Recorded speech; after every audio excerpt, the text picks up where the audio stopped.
Hi, everyone. Welcome to the Texas Count Census Weekly Update. My name is Katie Martin Lightfoot. I am joined by Genesis Sanchez from NALEO and then Dr. Lila Valencia from the Texas Demographic Center. We will get started very, very soon. I'm seeing people starting to pop on the webinar. Thank you so much for joining us today. And yeah, we'll give it about another 30 seconds or so, and then we'll get started. Thanks again for joining us. Oops.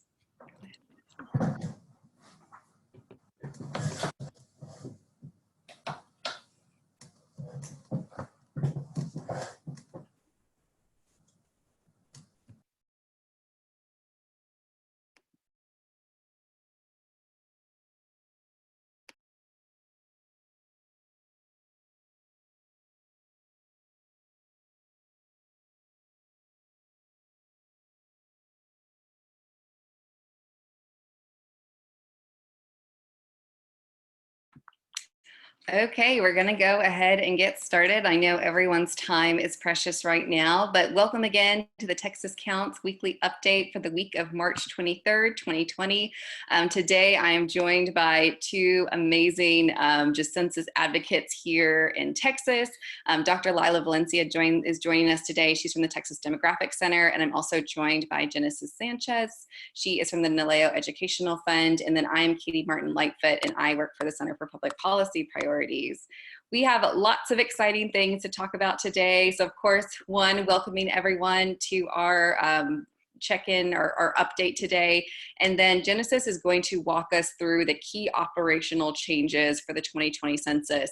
I'm sure that y'all have been seeing lots of information out there right now about changes happening. And so we'll go through those with you, and feel free to ask questions at any point in time by using the chat function or the Q&A box as well. We are happy to answer any and all questions. After that, we will be led through the self-response rates for Texas by Dr. Valencia. As we know, we started getting that data live on March 20th. And so Lila's going to walk us through the CUNY data and how to really understand that and utilize that in your census efforts. And then last but not least, we will be talking about census outreach. And so I know that you probably had plans in place to do in-person outreach events, and things are looking a little bit differently now. And so we'll talk through a little bit of messaging and some ideas around that. And then last but not least, we saved quite a bit of time towards the end of the presentation for Q&A. So again, any and all questions that y'all have around the census, please have those ready. Be popping them into the chat box or the Q&A box as well, and we are happy to answer. But without further ado, I'm going to pass it over to Genesis. Awesome. Hi, everybody. Happy Monday. Thanks for joining us. I know there have been a few questions about, and honestly, just a lot of noise about how the operations have changed for the Bureau. Let me make sure and see I can. Here we are. Awesome. So I'm going to cover some of those operational changes, and I know a lot of folks were going to have questions about it. Essentially, the Census Bureau is now 2 weeks behind their planned operations. Sorry. The Bureau has put out a statement about these changes, and they've also created 2 one-pagers that we find very helpful in understanding what those changes look like. So they have a very short one that just covers the key operational changes in terms of dates, and then they have an explainer that's a little bit longer. Both are very helpful in helping understand how they've moved. The key thing that we want people to kind of realize at this point is that all in-field operations have been suspended until at least April 1st. So what that means is that things like update leave, where the Bureau leaves, they go to an address, they update the address, and they leave a packet behind. Those kind of operations have been suspended for the time being. As well, group quarter and service-based enumeration is paused, and I'm going to go over what populations this will impact particularly. The deadline to self-respond has also been delayed, so this used to be July 31st and is now going to be August 14th. And the non-response follow-up, what the Census Bureau calls NRFU, is also delayed. So it was from May 13th to July 31st and is now from May 28th to August 14th. So one of the key things, one of the things that we should consider about this piece is that this is what a lot of folks were really preoccupied with. Non-response is what we were referring to when we think about the enumerators going door to door for households that don't self-respond. So this was a big concern to everybody and is now being delayed. We continue to hope that this is the last change that will happen. Again, we really don't want enumerators at the door. Katie's going to talk a little bit about the messaging around that. But for us to know, as we approach this date, we'll continue to kind of change our messaging to make sure that folks understand what it means to have someone at the door and what they should be looking out for. The other operation is the mobile questionnaire assistance has been suspended. As of now, the Bureau will decide whether or not this is going to be useful. And they'll reevaluate it and bring it back if it is. And the American Community Survey and other surveys have discontinued in-person visits. So one good thing about this is that there's no confusion around any other surveys right now. But unfortunately, as many of us know, the Bureau does conduct many more surveys beyond the 2020 census. And so it's impacting their ability to conduct these surveys as well. Going on to the next slide. So I wanted to spend some time kind of sharing what this potentially means for some of our populations here in Texas. The change to the update leave operation is going to heavily impact our rural and border regions. If you are in one of those regions, you definitely understand what impact this could have because people are not getting their material in time. And so we know we're going to have to refocus our energy there as well. One population that's being impacted on all fronts is college students. Many of college students have to go back home, and so they are likely to try to count themselves at home. The Census Bureau still wants students to count themselves where they would have been on April 1st, 2020. So it's going to be important to share this message with them. Here, I'm also including a pretty helpful video that the Bureau created very quickly on where students should count themselves. So if this is a population that you work with, definitely use this to your advantage.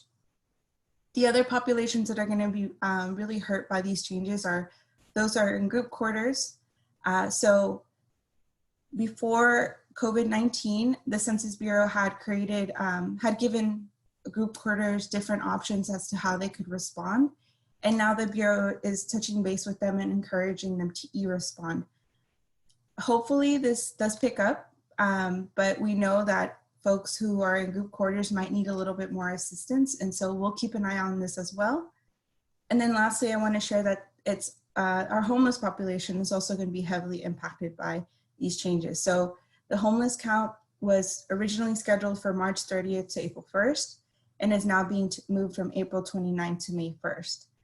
So hopefully by these dates, folks can kind of return to business as normal, and we can the Bureau can work with these, the service-based enumeration in order to get this population counted fairly and accurately.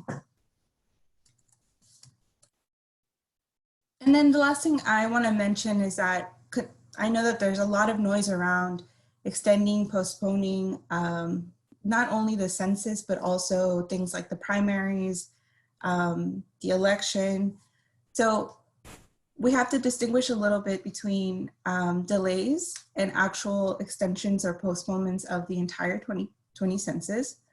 And we don't want to encourage this. We know that there's been a lot of calls from different regions, not just here in Texas, but across the United States. And we don't necessarily want to encourage this because of a number of reasons. One is that the farther we get away from April 1st, the worse the data is, which undermines the entire purpose of the operation. If we enumerate in the summer or fall, it means that we'll have to conduct the count during hurricane season and at the cusp of a presidential election. And I would also add that I'm sure it would be very hard for the Bureau to hire enumerators to walk in the Texas heat. It's already hard enough for them to hire people right now. And in addition, if the Bureau can't meet these statutorily mandated deadlines for apportionment and redistricting, it's going to have very significant political implications, not only, again, here in Texas, but across the United States. So as we we're going to continue to keep an eye on the Census Bureau. As part of our job on the Naleo Educational Fund, we work very directly with them to encourage them to kind of keep us abreast of the changes. And so we'll continue to communicate them with you as well. And if there are any concerns or issues you have with any of these pieces, feel free to contact me. And I'm happy to talk through with them with you. Thank you. I'll hand it over back to Katie. Thank you, Genesis. Now, and again, if anyone does have any questions, comments, concerns, feel free to go ahead and use the Q&A function or pop them in the chat box. Also, our fabulous census intern, Jamie, is pulling the links to the different things that we're sharing. So if there is anything that you need, just let us know and we'll make sure to make that accessible to you. But now I want to pass it over to Dr. Lila Valencia to talk about the self-response rates here in Texas. Hello, everyone. Thank you for joining us today. And so, as you know, this title slide says CUNY self-response rates, but I'm going to share a couple of tools that are available to sort of keep track and monitor self-response from your communities. So the first tool, let me see if I can get this right.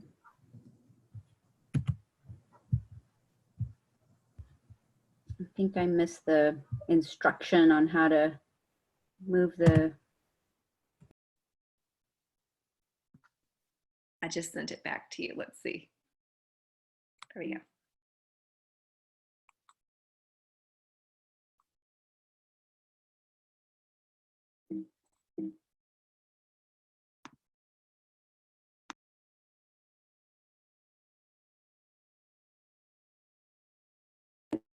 I'm unmuted now. Sorry about that. I promised to get the hang of this during our weekly meetings. But so basically, we've got a couple of tools that you can use right now to monitor your community's self-response to the 2020 census. And the first one that I'm going to talk about is. Keep doing something wrong. Katie, do you mind sort of going through my slides for me? Yes, let me take back. Okay, just tell me slide and I will advance. Ready for the next one? Yeah, next slide, please. The first map that I'll go through is the 2020 census this is from the Census Bureau self-response by state map. They've made a map available. If you go to the 2020census.gov page, it's right under the information tab, the data tab, and you can get access to the 2020 response, current response for the nation, as well as the 2020 response for individual states. So for this one, right here we have for Texas. On the next slide, you'll see that if you click on that little I above select data, you'll get a little tutorial on what you have in terms of information on this map. So the first thing is that you can select the different types of geography that you want to look at. And so right now we're looking at state maps and we're looking at the total. And then you can also look at the 2020 national response compared to the 2020 Texas response so far. And then the third feature is that you can change the geography from either state to county and cities. And then at the bottom part of it, you can also see that there is a purple bar that shows you where the data or responses are coming from. You get to see the total response, and as you can see for Texas, most of the information is coming from the internet. And so Texas right now falls at a response rate of right at 16% of all housing units, and so it's that sort of brighter orange on the map. On the next slide, you'll see instructions on how you can actually download some of this map so that you can share it. So it's on the bottom right corner, and you can sort of use the arrows to reset your views, but you can also click on the share button so that you can share on Facebook or on Twitter, and then you can download the data in the actual map actually into a PDF or an image file, or also just something to share. And then you can also expand the map view to take up your entire screen. To download the actual data, you'll have to scroll further down on the map page, and you'll get links to, and all of these should be hyperlinks on the presentation, but we can definitely provide those to you. But you can download data from the API extractor site with the Census Bureau if you plan to map it. You can also get CSV data so that you can use or view it as a worksheet, and you'll actually get all of the census tracts and the county and state data, as well as the national data in all in one spreadsheet. So it's easy to sort of compare, and you get your daily response rate as well as the cumulative response rate, and then whether it's from internet or from just total. And then you have additional information there on technical documentation, and then they also provide on that same page a video tutorial for you to view if you really want to understand a little bit more about how to go through the page. Now, the next resource I'll talk about is the CUNY map. And so this map is from the University of New York. And this is probably a map that many of you are familiar with and you've been using for lots of other purposes. And so now they've uploaded the information to include the self-response data that are coming from the Census Bureau. One thing I felt to mention in that self-response data map from the Census Bureau is that it's updated daily between 3 p.m. and 4 p.m. Eastern. And so when these data are updated, then the CUNY folks sort of extract those data and add it as a layer to their map here. Right now, what you can see is that 19.2% of housing units across the country have responded as of Sunday, actually at 3 p.m. And then that compares to a total response rate of 66.5% in 2010.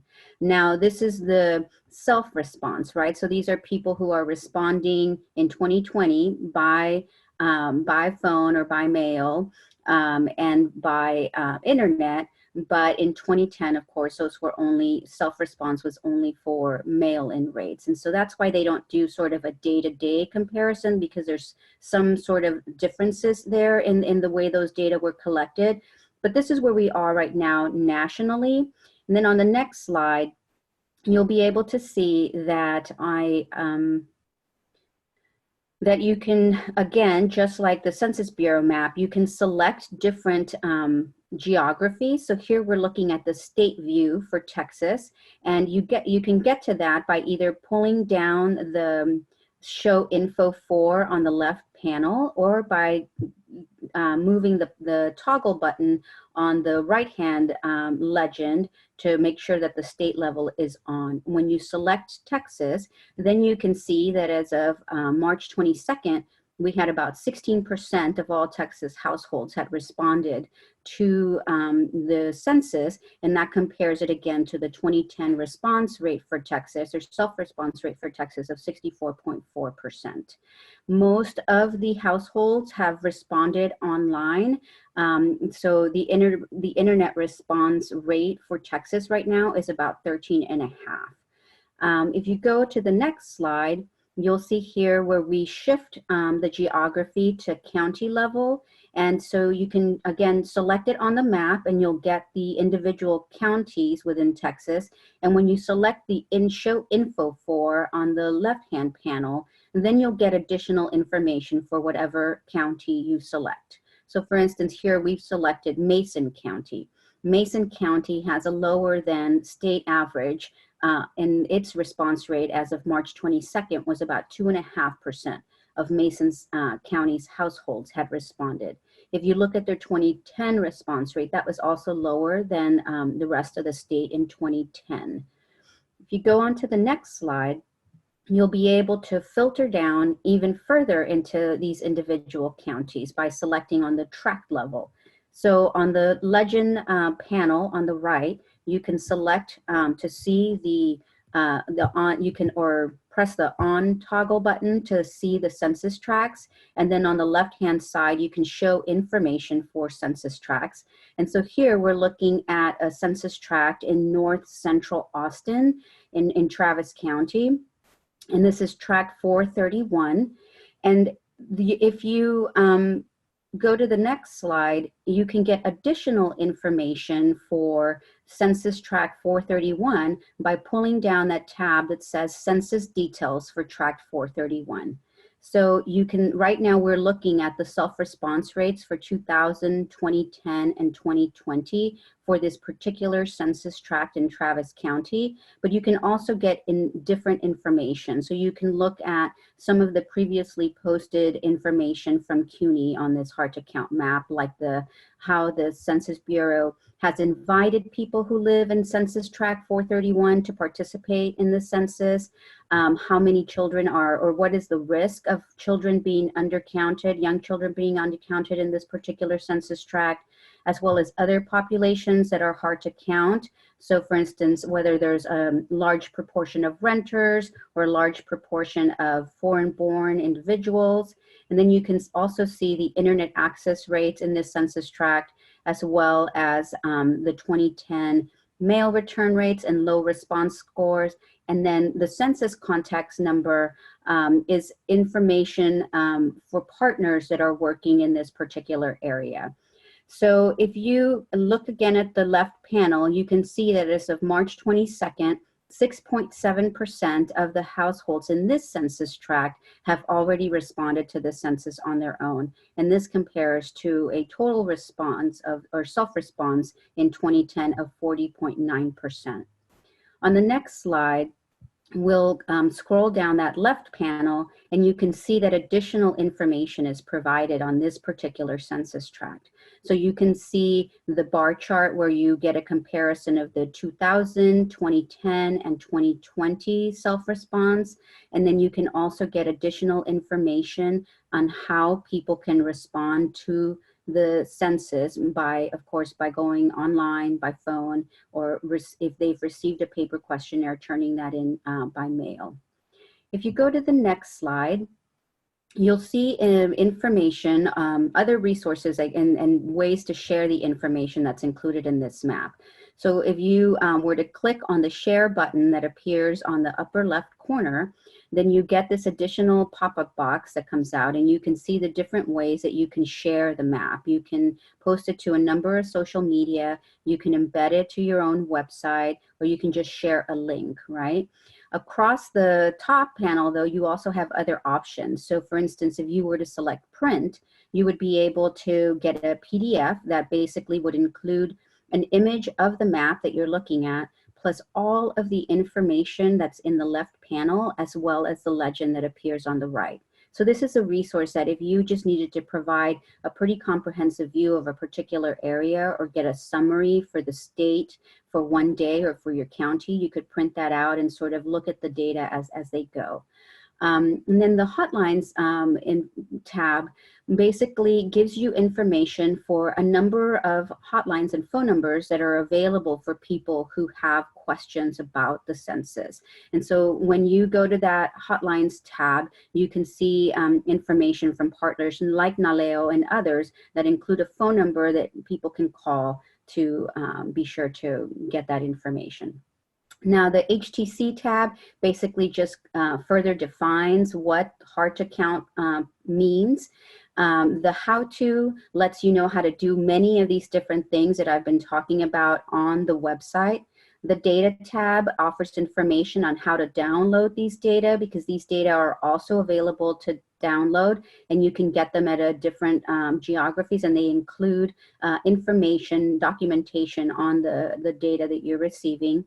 Contact is the information for CUNY in case anybody has some questions about how to get that information, or if you have questions about this map in particular, you can reach out to them. They respond fairly quickly, and it also includes a field where you can sign up to get their newsletter.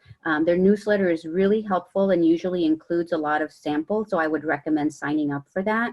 And then the maps tab, the last tab there, basically shows different maps that other people in the community, other researchers, other partners have created that they have found helpful. And those maps range in geography as well. They could be nationwide resources down to local level resources.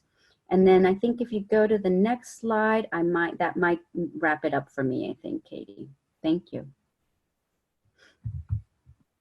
Great. Thank you so much, Dr. Valenciana. It looks like we're having some questions come in. We're going to go ahead and put those on pause, and then we'll because we have lots of time at the end to answer questions. So please keep sending those in via the chat and Q&A box. So now we are going to shift gears. We're going to talk about messaging and outreach during COVID-19. And so before we start, I want everybody to take a deep breath. I know that we are all feeling this on different levels in our personal and professional lives.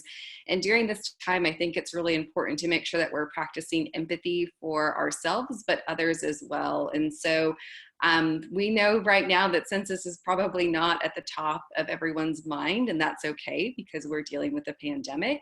And so what I want to kind of talk about today is finding some natural fits where we can continue to keep talking about the census where it makes sense with keeping into mind what's happening in our country right now and around the world. And so without further ado, let's get started. And so when it comes to the census, we know that it is still happening this year. I'm sure many of you on this webinar have already responded to the census, which is great, and you've been promoting it through your networks.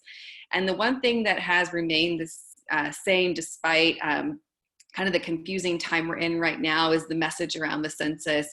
And the message that the Census Bureau is really pushing out is that it has never been easier to respond on your own, whether online, over the phone, or by mail, all without having to meet a census taker. And so again, what this is getting at is that now we know we are in that self-response window and that households across our state have been invited to fill out the census. So again, the messaging around this is one, it's easy to fill out. You can fill it out online. You can do it over the phone or by mail, all without having someone come knocking to your door. And as a reminder, I'm not sure if anyone's sat in on my presentations before, but I love including materials that the Census Bureau has already created because again, you don't need to recreate the wheel when it comes to census work. And so here's one that's just talking about 3 ways to respond.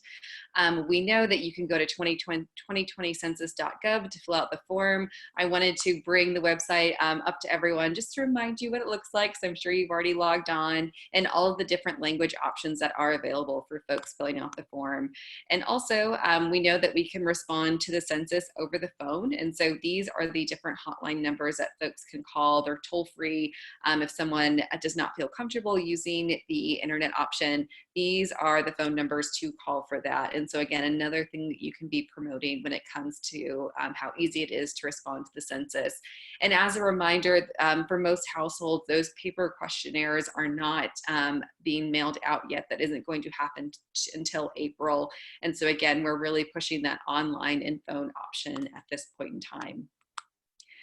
When we want to talk about outreach for the census, I want to bring 3 things to the forefront, and those are your social media reach, the list you might already have, as well as essential points in our community. And I want to talk through these, and I'm sure at your organizations, at your local CCCs, you've already been brainstorming how you can really pivot away from some of those in-person strategies that you were really hoping to implement in your community. We know at this point in time that's not safe for us to do, and so we have to start strategizing, thinking about how we can reach folks in other ways.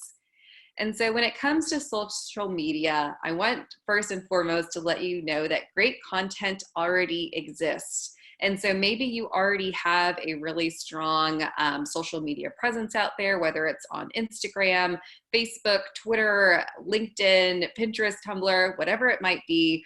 Now is a really good time to start leaning into that. We know that folks, including myself, are always online now trying to learn the most recent relevant information about COVID-19. And so through this process, or during this time, thinking about how we can start really using our social media channels to sneak in some information about the census and why it is so important for our communities to be completing that form. And so before the presentation today, I just hopped online and went to a couple of different, went to Twitter, I went to Facebook, I went to Instagram, and just pulled some content that is already out there. When we think about our kiddos that might be that are at home right now, they're not at school, thinking about SpongeBob or Sesame Street and having those appear on their parents' Facebook or Twitter pages, again, is just another easy way to remind folks to fill out the census in more of a fun way. If you look towards the middle, Naleo has, they just recently created created a new communications toolkit. But really quick and easy, stay home, sanitize, self-respond. It's acknowledging what's happening in our country right now, but it's also reminding folks to fill out the census as well. And so I highly encourage you, if you haven't already started ramping up your social media platforms, now is the time. I recommend on Twitter, Instagram, and Facebook, going to the Texas Counts page, just because we have been really working on basically removing kind of away from having things housed on our website to just sharing content more quickly than we were before, meaning that we have been following other folks that are engaged in census outreach efforts online, and we're making sure that we're resharing that content so that content is available to you to share out with your platforms as well. And so again, I highly recommend you to start following some of the groups that have a lot of really great social media content that's already out there, sharing it out. And then if it makes sense for you to create something new, that's great too. Just make sure that we're using our hashtags and we're tagging folks in those responses. And you might be thinking, oh my gosh, Katie, social media is not my thing. And I have an answer to that in just a second. In addition to thinking about social media, it's also important to think about the list that you already have. So I'm sure that your organization, entity, CCC already has some type of email list. Maybe you've had some events and you have a list from that event that you could potentially go back and look at. Or maybe your organization has phone lists that you could potentially use a texting service for or do some phone banking for. So again, it's thinking about how can we be reaching folks when we can't physically be with them in person. And so one thing that I pulled from the Naleo's new toolkit, it's linked right there, but I'll make sure as well that we get y'all that link because there's some really great content in there around communications during this time. But this is just a sample email out to supporters and stakeholders. And so I really like this letter because it's acknowledging what's happening in our country right now, but it's also still highlighting the importance of the census and why folks should be filling it out. So again, knowing that people are going through a lot right now and having empathy for yourself and others, just think about those natural fits to where it would be easy for you to do a quick email blast out to your networks, whether they're personal or professional, thinking about, again, if you've had any events and using those lists as well to push out materials. And then of course, if you have phones and have the ability to do some type of mass texting or doing a phone bank calls of just reminding people to fill out the census, and are another really great strategies to where you're getting to connect with folks without necessarily meeting with them in person. I told you that if you're not super comfortable with social media or using digital organizing, I wanted to highlight two things that we are doing at Texas Counts. So last Friday, we had our first in a series called Pivoting to Digital Organizing. We have a fabulous communications guru. His name is Aaron. And he, last week, like I said, had this great presentation. I've linked the slides and recording to that. And in that presentation, he just talked about all of the different tools that are kind of at your fingertips when you are thinking about moving your campaign online. And so I highly recommend y'all check that out. And the slide deck is great, as well as the recorded presentation. And then if you're available, I didn't actually put the date on here, but on Wednesday at 4 p.m. Central Time, he is going to be doing a presentation all about Facebook. I know Facebook for us can sometimes seem really easy when we're just trying to connect with our personal connections, but when we're thinking about how we can really mobilize folks and doing some digital organizing, Aaron will walk us through that. And so the link right there is to register. Again, this is going to be on this Wednesday at 4 o'clock Central. So highly encourage folks to check that out as well. And last but not least, I've been talking about a lot of things that we can do online or over the phone to connect with folks, but I want to talk about another strategy that I believe is already being implemented, but want to highlight it again, and that's talking about essential locations. And so recognizing that, for example, like Dallas has moved to shelter in place, that we have a state emergency, a national emergency happening right now. One place or places that do stay open are our essential locations. And so I highly encourage you to start thinking about what are those essential locations in your community, whether they're the grocery stores, community centers, or schools that are still serving meals, food banks, diaper banks, gas stations, pharmacies, clinics, etc. So think about things that are remaining open. And then with that, I want you to think about how can you support these essential locations in your communities. And so I'm sure that you had already potentially printed out collateral, whether it's flyers or palm cards, stickers, yard signs. Can you potentially take those materials that you already had created that you can't necessarily have at your events anymore, and taking them to those essential locations to where you can be sharing information about the census in a quick and respectful way? And so again, maybe that's at, I believe they're doing this in San Antonio, but doing yard signs at the school about the census, reminding when parents or guardians are bringing their kiddos through to pick up their lunches. There's a yard sign there reminding folks to fill out the census.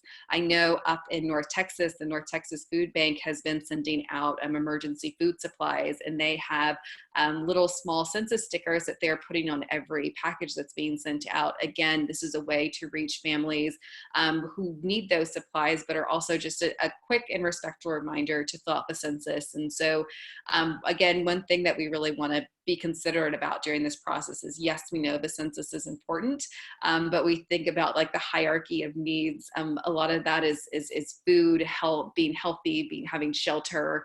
And so again, just thinking about where those natural fits are to promote the census. And then if you are not dropping off materials or partnering with different essential locations in your community, can you potentially volunteer at these locations?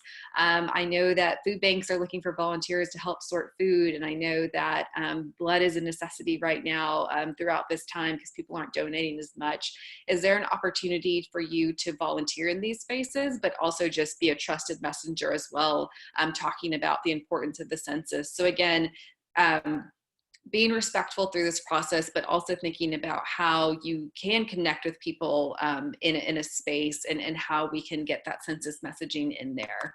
And as a reminder, when it comes to getting out the count in Texas and in our official outreach formula at Texas Counts, we know that there's a lot of education and resources that already exist. Like I said, whether it's going to the texascounts.org website or using the Leo's great toolkit, or just hopping on social media and searching the hashtag 2020 census, there's a lot of material that is already in existence. So use that material, combine that with your trusted voice. So thinking about the weight that your voice may carry, that your organization might carry, and we combine those two things together, we're going to get all Texans counted in our state, despite the odds that are against us too. And so as a reminder, we need to make sure that folks in our community, when they can, this message about the importance of the census is coming from multiple trusted messengers throughout this time. And now I want to pass it off to my colleagues during this presentation, because we are going to switch to the Q&A mode. And so thank you for folks who have been using the chat function as well as the Q&A box. But now is definitely the time. If anyone does have questions, please feel free to type them in and we'll start responding.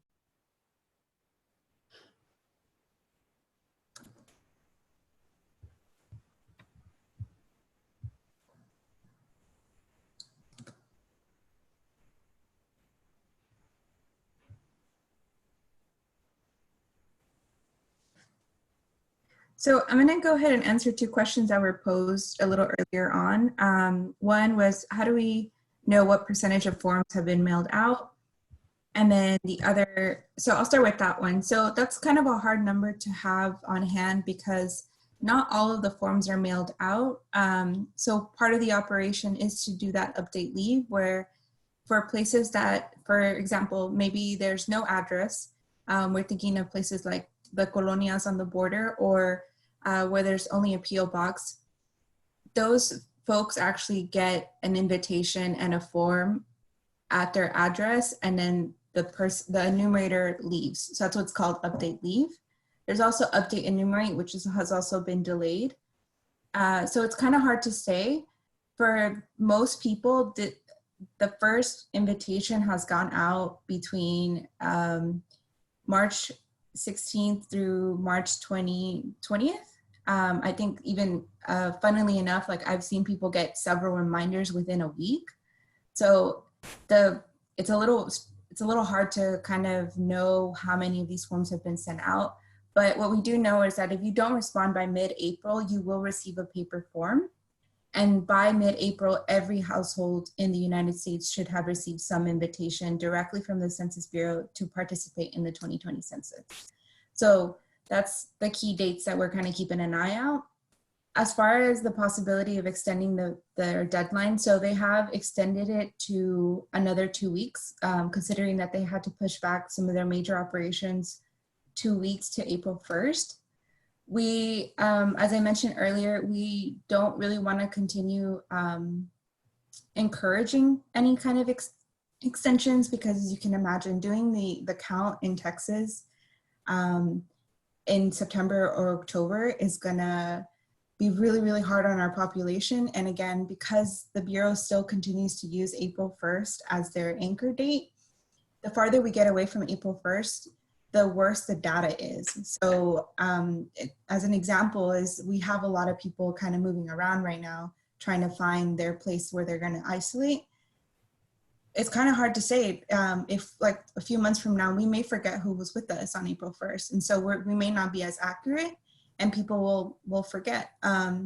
So again, they are gonna be delaying and postponing some of their operations, but as far as a much more significant extension, that's not on the table right now.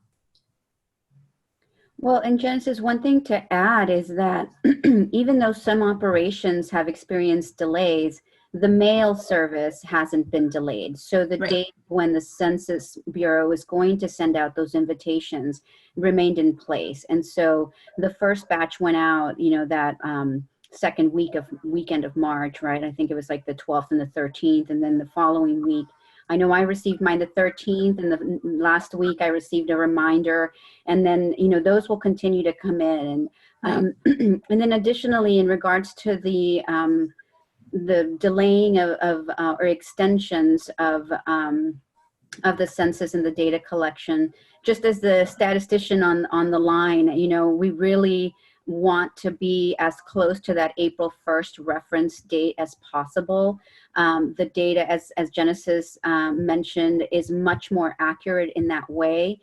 There's better recall, but there are also other things that the Census Bureau can put in place in order to sort of get those data, those constitutional, excuse me, deadlines that they need to meet. And they may have to put other things in place, like the use of administrative records. And we really don't want to do that, because the use of administrative records, again, is not as accurate as an official count. That's why we have a census count every 10 years, so we can get the best, highest quality data out there possible. And so at this point in time, I think we really want to trust that large institution that is the Census Bureau. This is not the first time they've, you know, gone through different pandemics. You know, they were around during the time of the Spanish flu.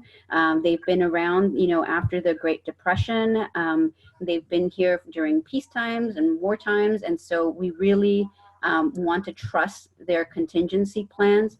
But of course, you know, if there continue to be worries and this pandemic continues for much longer, then we can definitely revisit those sorts of talking points. Thanks, y'all. I am going to try and read these questions out, and then my colleagues can step in at any time. One is just in terms of the link. So we'll make sure that everyone on this webinar has the link to the slides that has all those hyperlinks, but we'll also make sure you have the hyperlinks as well. Let's see here. So question, should college students and people who are going to be counted in group corridor operations respond online or over the phone? So I think this is about how college students are going to be counted going further, especially our college students that might have been residing in dorms. So I think this is fine. And the important thing is that they count themselves where they would have been April 1st. So yes, I think this is fine, because the Bureau does have pretty strong, like a pretty sophisticated way of deduplicating data. So they'll see, okay, this person was trying to count themselves in a quarter, but the situation has changed. So we can, yeah, definitely still encourage them, especially hopefully, I know that there's a question of like, how are the colleges and universities communicating with their students about this? And so maybe if they have a question or they're not getting that communication, or they're not seeing it, yes, definitely encourage them to continue to respond online and over the phone. And then I saw online, the second question I'm seeing is, I saw online that there was a way to fill out the form online without a code before mid-April. Is that true? Yes. So this is called non-census non-census ID response.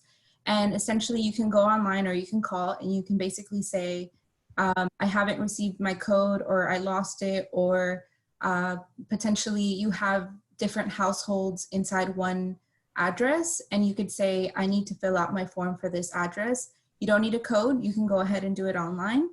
The Bureau has actually seen that a lot of people are just doing it online without their code. They didn't wait. And so we still encourage this response. It still counts. And basically the census ID that is tagged on an invitation is tagged to your address. So it just helps facilitate that part. But with the non-census ID, you still have to include your address. So basically that's what you're doing by using the non-census ID operation. And so how is the census communicating with people who apply to be enumerators? I'm not entirely sure. I can definitely ask internally and see about this one. I'm fairly certain most people know about delays, but I know, for example, that some people who have been applying to be enumerators, I know that a lot of the training was already online. So some of those things are still continuing, but we can definitely get more clarification on this. Previously, we were told that individuals in our rural areas of deep East Texas would not receive a paper packet if they did not have a city-style address. Is this still the case? So yes, this is actually a question I just posed to my team as well. My question had been, this is the case, right? So this is what is update leave or update enumerate. Since that is suspended, is the Bureau looking at different ways of sending an invitation? We're still looking for clarity on this. So we'll definitely double back and answer this question as much as we can. But this is why I mentioned why kind of suspending or extending the operations is gonna have a big impact on these regions. So we can get more clarification on this one. Santiago asked, looking for bright spots. Where's the opportunity in all this disruption? Katie, do you want to field that? I will try my best. Santiago, that is a great question. And just recognizing that we're all in a very different time than we were a few weeks ago, and recognizing that we're all trying to find a new normal. And I think a potential bright spot with this disruption is that I think people are looking for ways to help and assist and wanting to be civically engaged, just because we've lost that human connection piece that we're used to. And so just for me personally, I've been seeing, like, on my different social media channels, just how much people are really starting to engage with others online a little bit more than they might have in the past. And so again, I think this is a really good opportunity for us to start talking about the census and filling that in. And something that we're doing at Texas Counts is I'm sure that a lot of y'all have seen just things that are out there about different classes that are free, or learn how to do this. And so we're actually going to put one together about how to be a census champion. So folks that are at home and are wanting to be a little bit more civically engaged, or trying to find something to do during this time, we're going to put together a little crash course about why the census is important and how they can be promoting it via their personal and professional networks through social media. And so we're hoping that folks that are working remote or might not have the opportunity, or I guess a lot of us don't have the opportunity to leave our homes if we're practicing social distancing and isolation, just another opportunity for folks to be talking about the census or engaging them in this work. And so again, I think that one of the opportunities is that people are really tuned in to what's happening in the news and on social media. And that's a place where we can step in and kind of, again, I mean, we know that our public health leaders use census information to respond to things like pandemics. And so again, it's another kind of a point of where we can talk about why the census is so important, especially in times like this. And like I said, we're going to continue to be doing these updates and learning more and more about what's working during this time in terms of what opportunities might look like for outreach, as well as some best practices around that too. Yeah, definitely. And I think Katie points to something really important, which is that a lot of times what we've seen prior to COVID-19 was that, you know, we saw that when you had a value and an action, people did take action, right? And so I think the value here is kind of to help point to those different resources that we're really looking to right now. We're looking at hospitals, food banks, schools. All of those are the essential locations that are determined, their construction and their existence are determined by census data. And so if there's a way to respectfully tie the message together, people will understand that there's a call to action that they can do from the safety of their own home. And I just wanted to clarify, because I'm not sure if I heard this or not, Genesis, but Liz's question was, should college students and those living in group quarters now respond online or over the phone with the address where they would be on April 1st? And the answer to that is no. Is that correct? Because basically what we are suggesting to group quarters, and especially on college campuses, about 40% of them had decided that they were going to do the e-response, the electronic response. And the Census Bureau, since the pandemic, has reached out to colleges and universities to get more of them to sign on to this e-response so that they appear in the group quarters. So the people that we're most concerned about not being successfully counted are the people who are actually living off campus. But those who are living in the group quarters, we want them to sort of let that group quarters count take place. And so my suggestion would be to hold off on that until we hear more from those group quarters to see how that count is coming along. If at some point the Census Bureau determines that that group quarter count isn't as successful, then perhaps we can start to ask people to do that. But I think at this point, we want to really encourage them to continue to allow themselves to be counted as part of the group quarters count, which is separate. Yeah, thank you for clarifying that. I think when I read that, I was thinking of those like off-campus students who are like moving back home or, moving elsewhere. Yeah, definitely. Thank you for clarifying that. In any case, yes, those folks who, let's say a college student who was living off campus, but was attending school, decides to go back home, they may be inclined to, include themselves on their family's form, but we still want them to include themselves on the form in which at the address in which they would have been on April 1st. Mm-hmm. And then will PO Box users get some kind of instructional mail? So unfortunately, no. This is why that operation, we're keeping an eye on this operation, because the Bureau sends mail through USPS, and so they don't send to PO Boxes because it's not tagged to an address. And so we'll keep an eye on this operation as well. Those folks who have PO Boxes are supposed to get something left at their doorstep at the actual address. But yeah, that's a great question.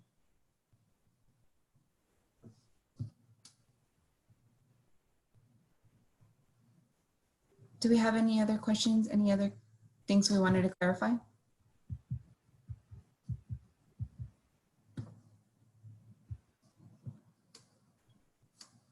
Looking like maybe we might have answered the questions, and if we haven't, please send them back to us in the chat box. We have quite a bit of text going. So I'm seeing, sorry, I'm seeing other questions on, would it be okay to create a virtual event on Facebook, and how long and what dates would be best? I think Katie's probably going to cover best practices on doing virtual events. So I would definitely tune in and learn more about that, because I know definitely one thing is that people aren't always on social media. And so when can you capture someone right at the right time when you get a big audience? As far as how we assess how specific schools decided to enumerate, I don't know that they publicize this information. Dr. Valencia, do you know? What was the question again? Sorry. So how do we assess how specific schools decided to enumerate? So was it through the e-response or the drop-off pickup? So for the group quarters, the administrators at the universities and the colleges basically decide based on what their system is for keeping track of students. And if they wanted to be a part of that e-response, then they would sign up for that. I know that following the COVID developments, they reached out to more universities to encourage them to do the e-response. And I have not heard what the new percentage is of colleges and universities signing on to do the e-response. I could definitely follow up and find out that information. I also saw a suggestion to reach out to the Department of Education to see if they could include some sort of census messaging around or for students who were applying for financial aid.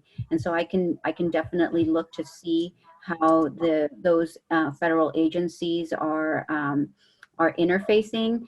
But those are all great suggestions. Thank you. And we're going to continue having these, I know Katie's about to round us out, but we're going to continue having these calls. And so we'll definitely bring back these questions to our internal teams and try to get more of this information. As you guys can imagine, a lot of this is changing day by day, and it takes some time for the Bureau to be able to kind of mobilize themselves in a different way and to reach out to all of these different institutions. And so give us some time and we'll definitely get these questions answered for you. Thank you, Genesis. And yes, just as a follow-up, I've included our emails on this slide. We're planning on doing this every Monday. Sometimes we'll go the full hour, sometimes we won't. But please bring your questions with you because just as Genesis said, we are learning new information almost sometimes on an hourly basis and in the time we're in now. So please feel free to connect with us.